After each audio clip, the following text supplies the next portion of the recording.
Welcome all of you in today's video lecture on centrifugal pump. Today we will start with the mechanism portion. In previous video lecture I have finished with the basic pumping principle, from where we have drawn the conclusion that H is the total head that is developed by the pump.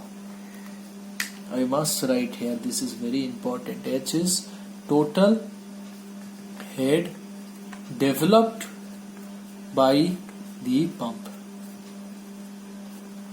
which is equals to, we have seen that P2 minus P1 by rho g. Okay, I am not going to explain again that from where I have derived this. If you watch my previous video lecture, you will be benefited. I can assure you that you will not waste your valuable time. Okay, we have derived that. Now this expression is very important to understand the mechanism, which we will understand in today's video lecture. Why this expression is important? Because this expression tells that the total head that is developed by the pump is dependent only on the static. This P2 minus P1 is a static pressure change. It is dependent on the static pressure change. Okay, are you able to understand? So suppose if I say that what is this 2 and 1 is from here. People who are confused, they might have not understood my previous lecture. This is 2 and this is point 1, that indicates inlet and 2 indicates outlet. Okay, so if I write my total head at outlet, then it is P2 by rho g plus V2 square by 2g plus Z2. Okay, now see, so the water, when it is coming out from the pump, when the water it is coming out from the pump, that is the outlet portion, if it is having higher velocity, then definitely the pressure head will be less. Are you understanding? Then definitely the pressure head will be less. If this is more, this will be less. Sorry. Now if P2 is less, then see, your head that is developed by the pump will be less. You will be losing the head. You are running up the pump, but you are not getting the head that you are supposed to get because of your some kind of wrong design in the centrifugal pump. That's why, to understand the design, first your intentions need to be clear, that what do you want. We want that most of our velocity head needs to be changed into pressure head. Now this entire diagram will give you that only. How we have beautifully managed to change the velocity head into pressure head slowly. Okay, that is all about the mechanism. Now see, but I told you that at the beginning only of the first lecture that before understanding mechanism, this basic pumping principle needs to be understood. Second one is the direction of flow of water. That must be very crystal clear. You must not have any doubt with that. And if you are having clear concept in the direction of the flow of water, then you will be able to do the velocity triangle also very easily. For that, I have drawn a three-dimensional view. Is it clear to you?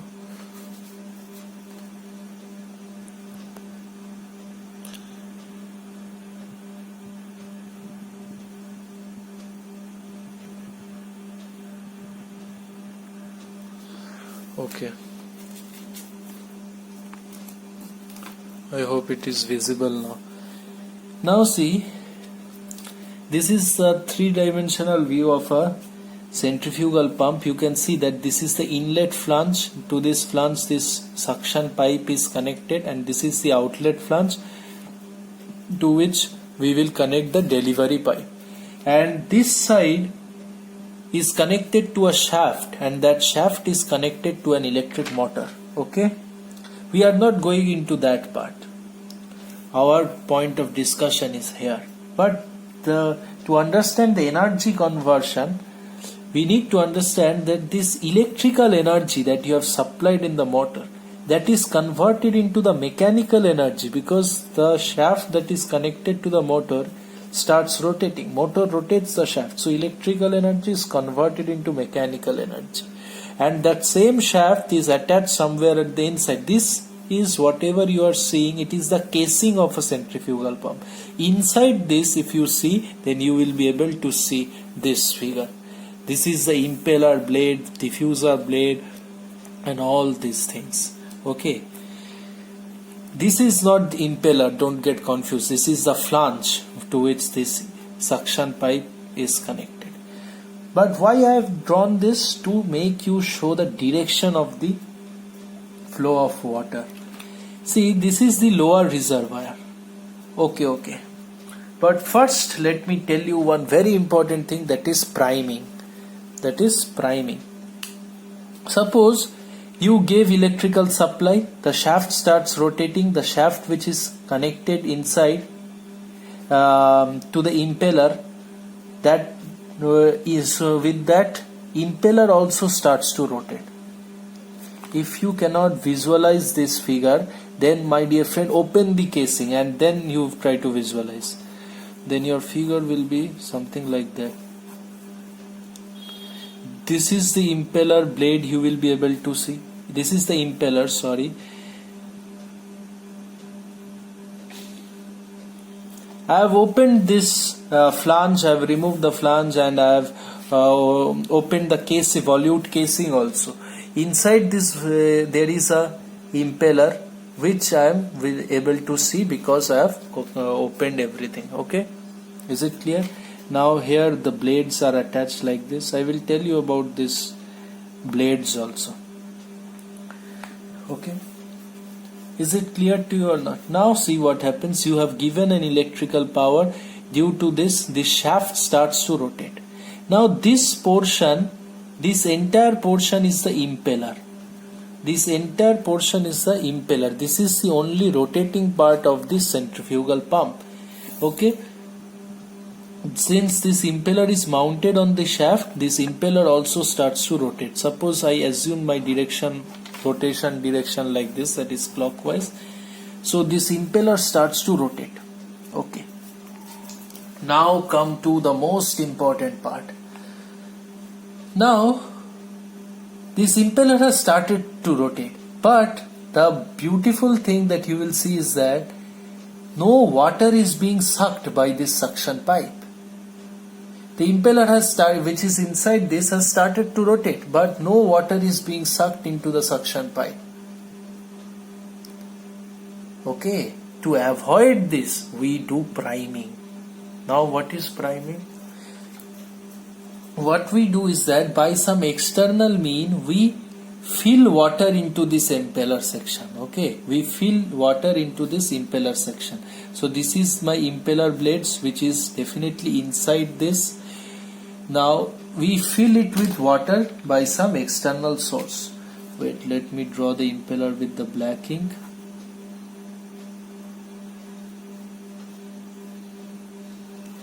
Now what we do is that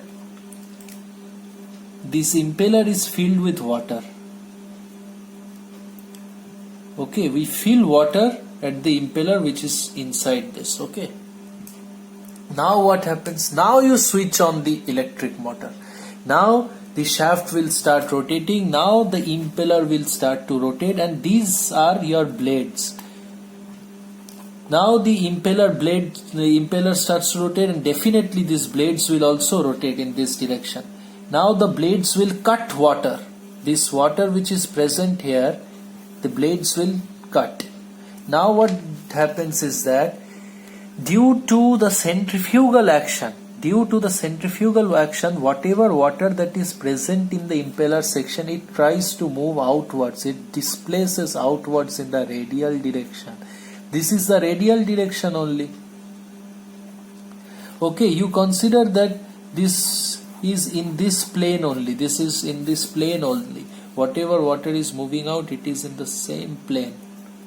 Okay. Water displaces outwards. That's so what happens is that, see,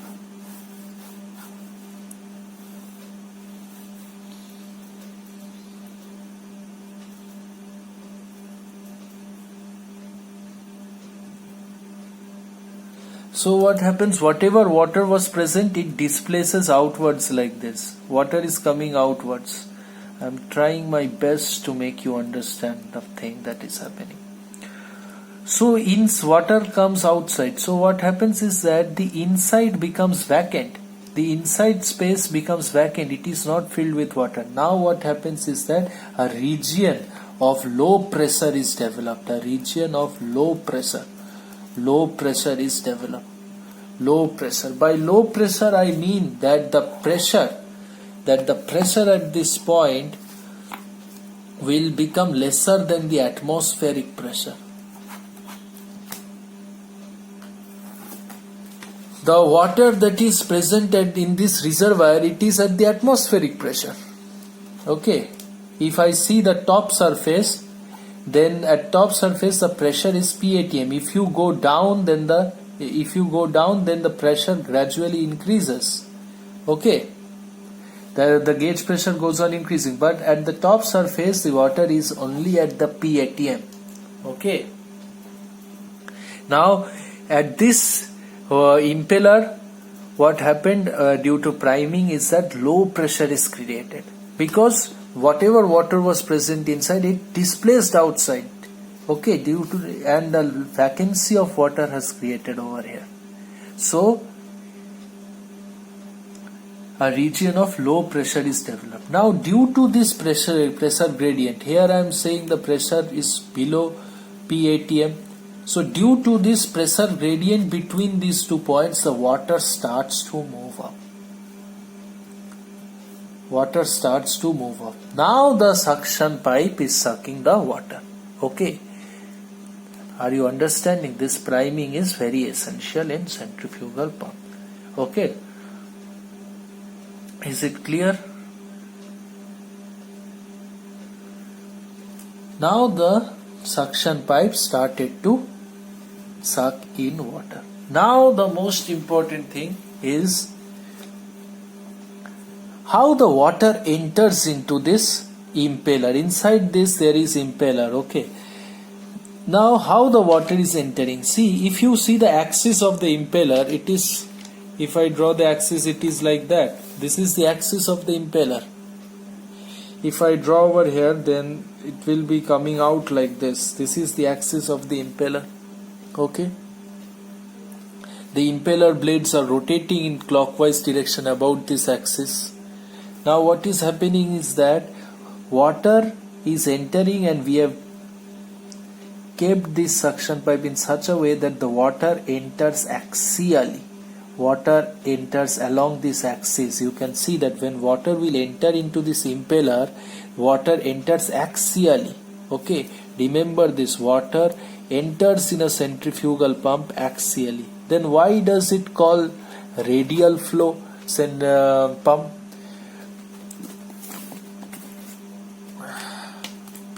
Centrifugal pump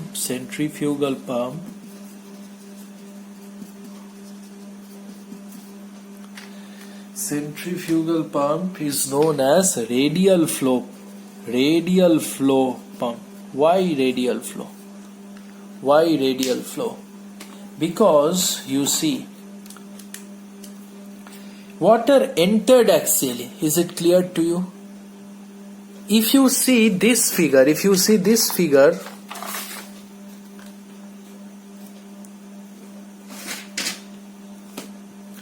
if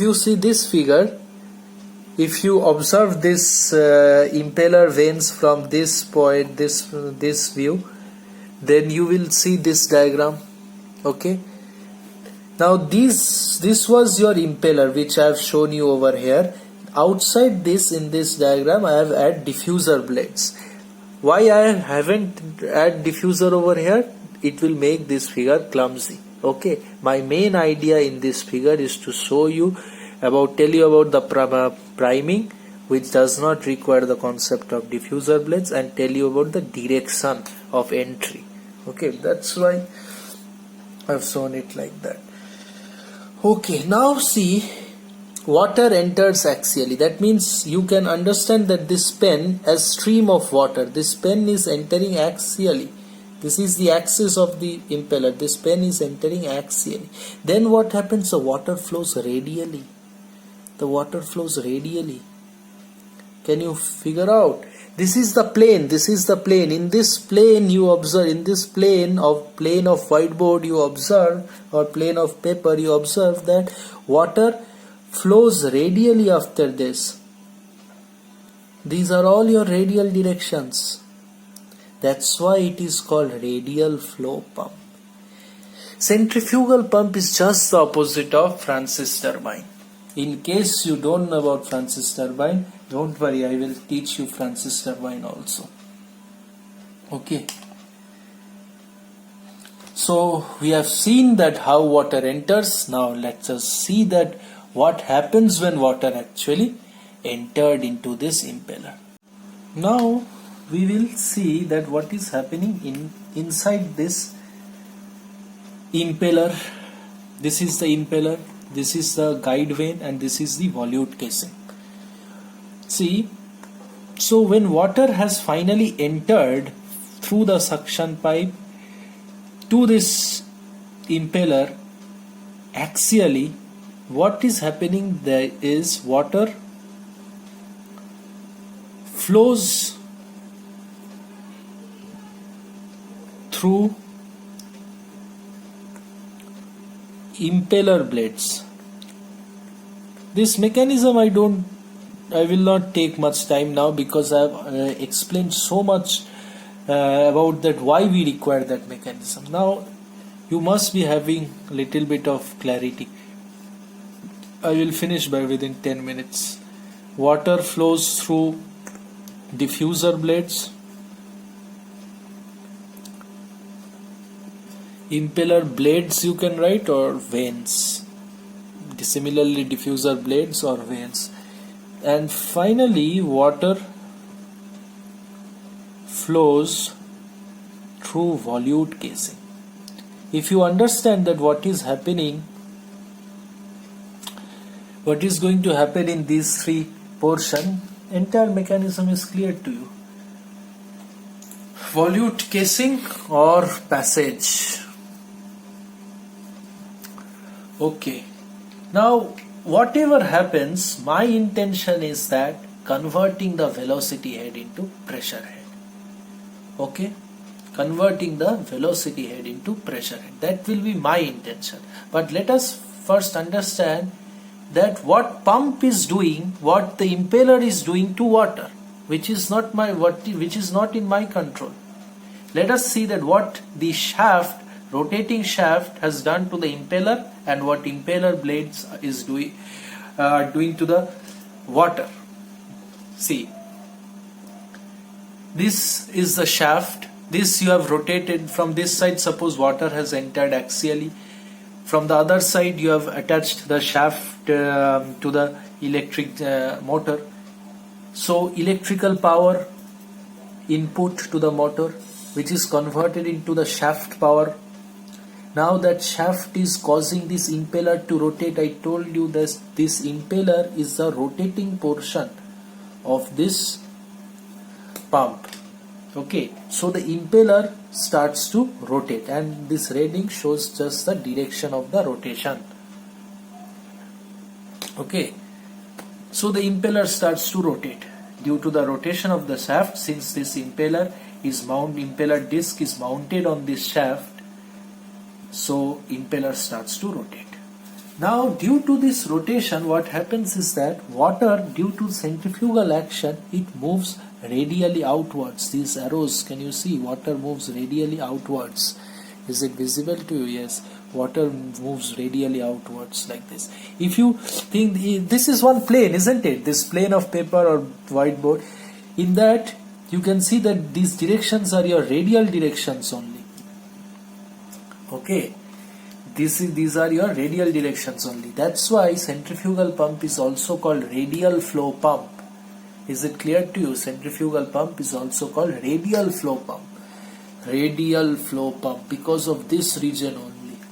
What is happening inside the impeller? Water is flowing radially outwards. That's why it is radial flow. Actually, centrifugal pump is just the opposite of Francis turbine. If you don't know in case what is Francis turbine, I will explain to you, don't worry. Is it clear? This is the radial flow. Because water has moved radially outwards. Now see, when water starts moving, this is the eye of the impeller. Eye means at the center. From the center, water is now moving outwards radially. Now when it moves outwards, it needs to pass through the impeller blade passage first. Which is the impeller blade passage? These ones. This is one impeller blade. This is another impeller blade. I will tell you why we have taken this shape. This is another impeller blade. Water first needs to pass through this impeller blade. Okay. Now I need to clear this passage.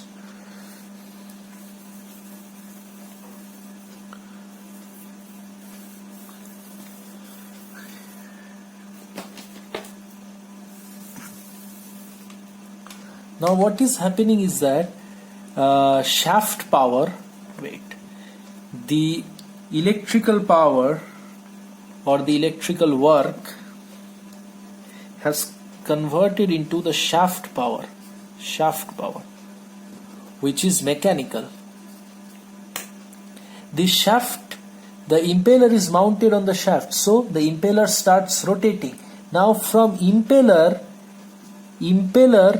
gives its power to water. Okay. Is it clear? That's why what happens is that the water gains in kinetic energy. The water gains in kinetic energy.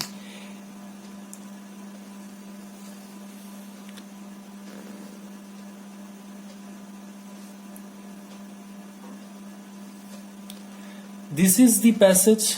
This is the impeller blade. This was your shaft, suppose. Now what happens is that when water moves out, where this entire impeller unit is rotating. That means these blades are also rotating. Now, due to that, this impeller gives energy to water. It gives its energy to water, maybe with 80% efficiency. Some is lost, which we call as hydraulic loss. Okay, so definitely when water is moving out from the impeller, it is getting its kinetic energy is going on increasing. So kinetic energy is increasing, that means velocity is increasing. Velocity is increasing means v square by 2g is increasing, velocity head. Now tell me, this thing we want or we don't want? This thing we don't want. Ultimately we don't want velocity head. So we need to convert this velocity head into pressure head. If we send water directly with this high velocity into the delivery pipe, then it will be of no use. We are not making the utilization of this velocity.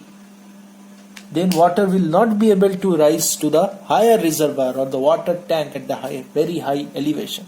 We need to convert this velocity head into pressure head.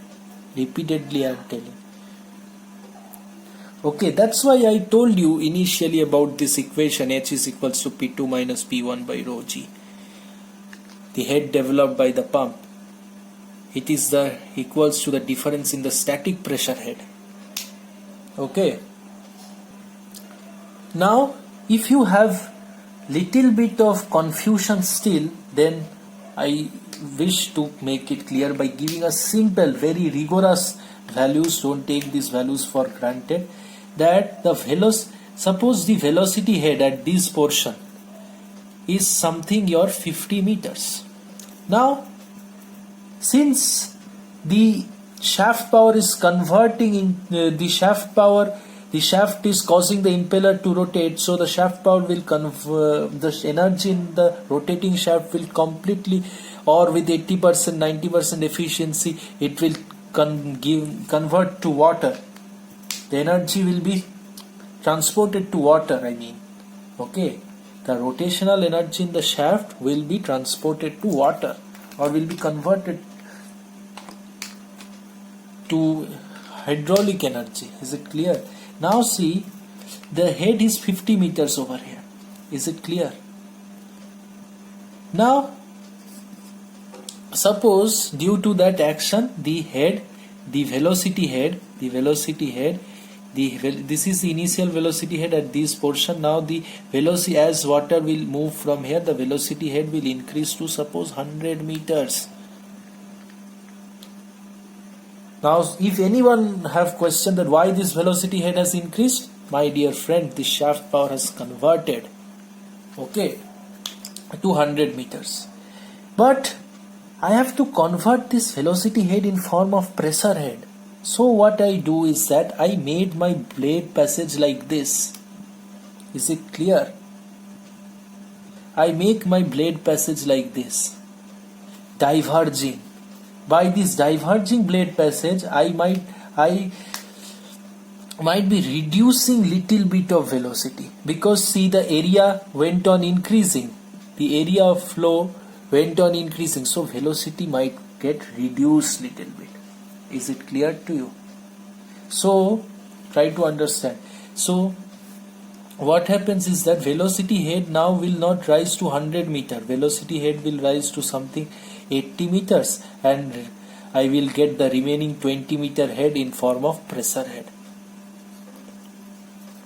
Okay, whatever velocity, whatever head is increasing due to the conversion of the power from the shaft to the entirely water, okay, the power in the shaft has converted to energy in water. Now due to that, whatever head has increased or energy has increased, instead of totally converted into velocity or the kinetic energy, why can't we make like this? Most of it will be velocity head, no doubt in that, but little bit I can convert it into pressure head by designing my blade passage. Are you understanding? By designing my blade passage in that way. Whew. I hope it is clear. Now we will move to the diffuser blade. Now flow through diffuser blade, diffuser vanes.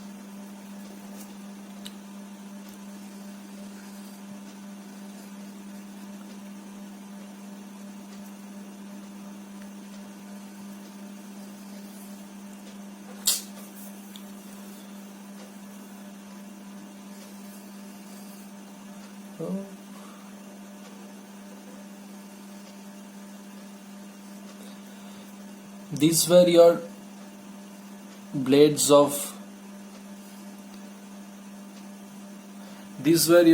of impeller. This entire rotating portion was impeller, and these were your impeller blades.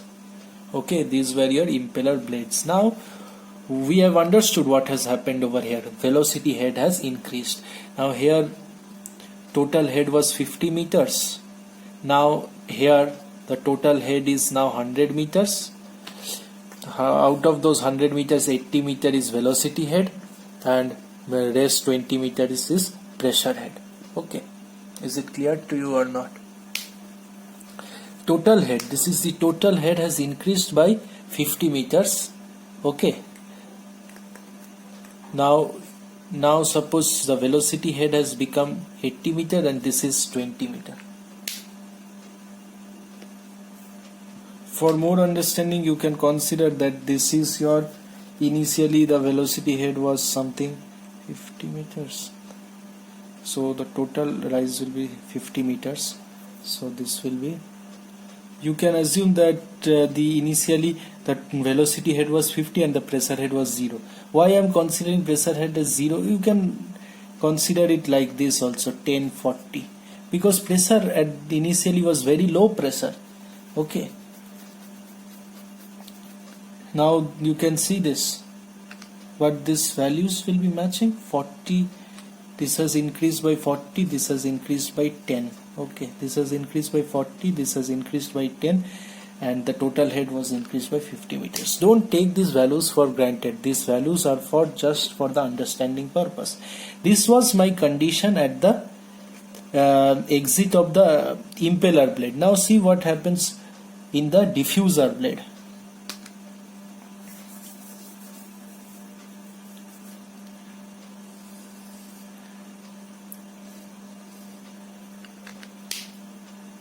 Now these blades are your diffuser. Now try to understand, this portion was rotating, but this diffuser portion is not rotating, it is stationary. You can add over here, which is very important, the diffuser portion is stationary. That means no question of velocity increase. Now in this, when the flow was from here to here, I have understood that this is visible to you. In this, when the flow was from here to here, the velocity has increased. See, since this impeller was rotating, so velocity has increased from here to here. But when you move from here to here, the velocity will not increase. So kinetic head or the velocity head will not rise. Okay? Are you understanding? Velocity head will no longer rise. Okay, so at this portion, my dear friend, you can see that this portion, if I say B, at point B, your total head was, I told you, 100, out of which velocity head was 80 meters and pressure head was 20 meters. Now when the flow is taking place from B to C, suppose the total head is still 100, but the velocity head, but this excess velocity head, we will not be able to make any use of it. I told you 100,000 times, I feel. These velocity heads needs to be reduced to suppose 50. And so 30 will be here. No, sorry, this is reduced by 20, so this needs to be, yes, this is decreasing by 30, so this pressure head will get increased by 30. That means pressure head will now become 50. Is it clear? So how from B to C the velocity head reduced but pressure head increased, but how it occurred I have not explained you. See, this diffuser vane is not rotating, it is stationary, so definitely no question of gaining kinetic energy. One doubt might be there that how this velocity head reduced, because of the diverging passage. I have added a diverging passage in this diffuser vane also. This is the beauty of this. So velocity went on decreasing, area has went on increasing, velocity went on decreasing. Velocity decreased means v square by 2g, velocity head decreased. That means the pressure head will increase. Are you understanding? Now let's move to volute casing. Now this diffuser vanes also serves one more purpose. It makes the flow unidirectional. Okay, what I mean is that suppose, okay, I need to erase this, no other option.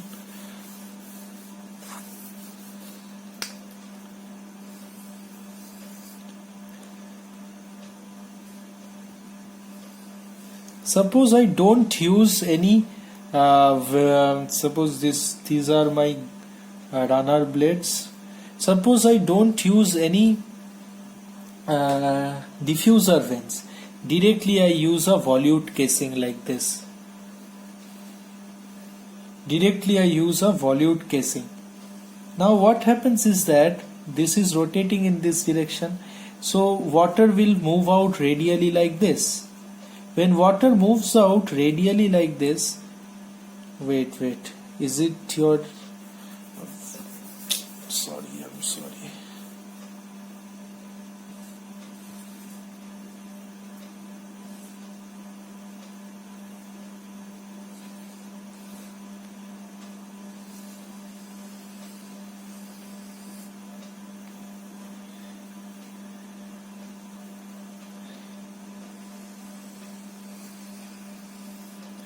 Okay.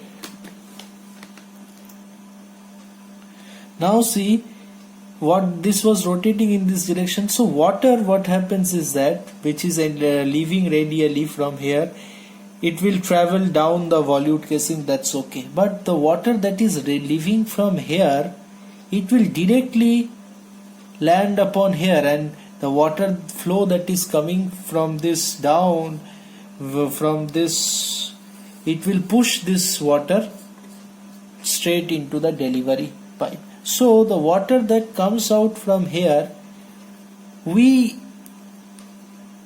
if we are not able to make use of the volute casing. Okay, the water that comes out radially from here, we are making use of it, of the volute casing. See, in the volute casing, the area went on increasing. So the velocity will go on reducing, and I will get the pressure head more and more. Is it clear? But in this case, see, when water is leaving from this side, it is directly moving to this. We could have convert the velocity head into pressure head more, but we are not able to utilize. But if we use guide vanes, then we can utilize this. See, when water enters, leaves this, enters through this impeller passage, then yes, so instead of moving to the volute casing directly, we make the guide vane. So guide vanes again compels this to pass through this volute casing. So guide vanes compels this to pass through volute casing. So guide vanes served two purpose. It made the flow unidirectional, and another thing, that is that we got an opportunity to reduce the velocity head and convert it into pressure head. Now I already told you what is the use of volute casing. In this volute casing, you can see the area of the flow went on increasing. So your velocity head went on decreasing and got converted into the pressure head. That is the mechanism part. I have concluded with the mechanism part. I think I have explained more than sufficient. In my next video lecture, I will move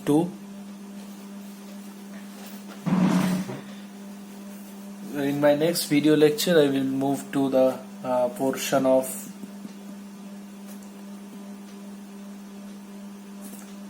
velocity triangle. One thing that I have not explained you, that what is the direction of these blades that we have used in the impeller blade. Okay, we must complete that our rough data that we were preparing. Total head. So total head, velocity head, and pressure head. Total head, velocity head, pressure head. Initially this was 100, this was something about, how much was the value, I can't remember now.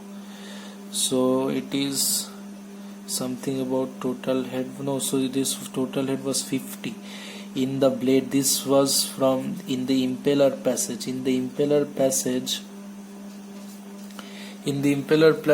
the total head increased to 100, velocity head became 180, pressure head became 20. Okay, it was like that. sorry. Okay, yes, it was 80, this is 20, 10, this is 40. So in the impeller passage, the total head has increased, and in that increase, the most of was the velocity head. Velocity head increased by 40 and pressure head only increased by 10. We have understood that. Now in this case, this is the flow through diffuser or guide diffuser vanes. In diffuser vanes, this was 100, total head was same, but the velocity head we have converted, it dropped to 50. So 30, it reduced by 30, so it must increase by 30, so it has become 50. Now in the volute casing, we are making full utilize. See, velocity head will drop to suppose 10, so this drops by 10, so this drops by 40, so this will increase by 40, so this becomes 90. So in this way we have raised the pressure head. This is the total mechanism of pump. I think after this video you will not have any doubt. Okay, I was about to tell you the direction. See, the impeller blades I have assumed in this direction. This direction, see, this is the impeller blade.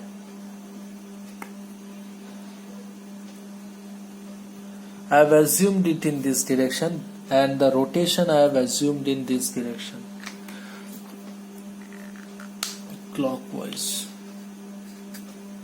Okay, so this is the direction of the rotation of the impeller. Now these blades we call as backward inclined blades. Why backward inclined vanes? You can consider this forward or backward, you will be able to tell with the sense of direction. This rotation is taking place in this direction, and these blades are bending in the opposite direction. That's why it is called as backward. Or you can understand in this way also. This is my analogy, I have drawn it. Suppose this is the rotor. Okay, this is the rotor. It's rotating in clockwise direction. So at this point, suppose its tangential velocity or the blade velocity will be in this direction. Okay, now you draw one blade. Suppose you are drawing a blade like this. This is the shape of your blade. Then you have, suppose if you get confused, then this is the shape of your blade, suppose. Okay, now you draw a human face. Is it clear? This is backward. This person is facing backward. If you draw your blade in this direction, suppose,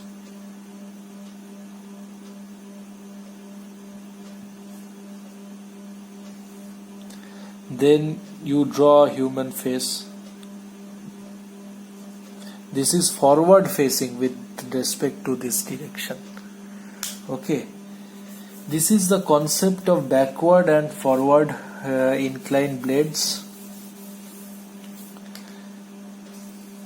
Suppose this is the direction of the rotation and your blade is inclined in this direction, then this is called as forward inclined blade. Forward inclined. This is the direction of the tangential velocity, and with this direction you can draw your human face. It is moving in the forward direction. Backward facing, this is the direction. If your blade is like this is the tangential velocity direction, this is your face. You want to move in this direction, but your face is facing in the backward direction. That's why you call it as backward. That's it from the mechanism point of view. In my next video lecture, I will tell you about the velocity triangles, which is going to be very, very interesting. Thank you very much.